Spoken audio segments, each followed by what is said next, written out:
मनोज जरांगेंची आज अंतरवाली सराटीमध्ये राज्यव्यापी बैठक. मराठा आरक्षण आंदोलनाची दिशा ठरवण्यासाठी बैठकीचं आयोजन. प्रत्येक जिल्ह्यातून मराठा आंदोलक आजच्या बैठकीला येणार. संग्राम जगताप यांना समर्थन देण्यासाठी आज अहिल्यानगर शहरामध्ये सभेचं आयोजन. जगतापांनी हिंदुत्वाची भूमिका घेतल्यानंतर त्यांच्याच पक्षातील लोकांनी अजित पवारांकडे तक्रार केली होती.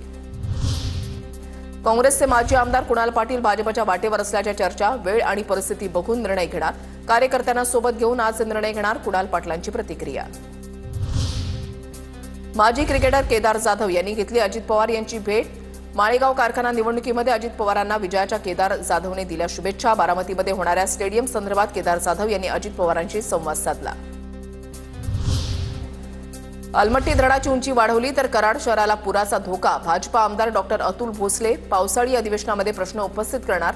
अलमट्टीची उंची वाढवणं अत्यंत गंभीर. अतुल भोसलेंची प्रतिक्रिया.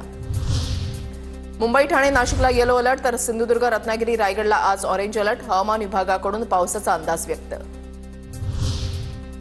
कोकण किनारपट्टीवर आज उंच लाटा उसळण्याचा इशारा. 3.4 ते 3.8 मीटर उंच लाटा उसळण्याचा इशारा.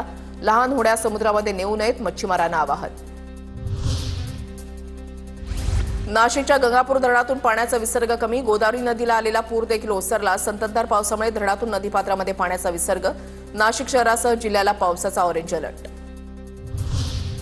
सिंधुदुर्ग जिल्ह्यामधील आंबोली घाटामध्ये सध्या धुक्याची चादर पसरली. आंबोलीचं सौंदर्य दाट धुके आणि रिमझिम पावसामुळे बहरलं.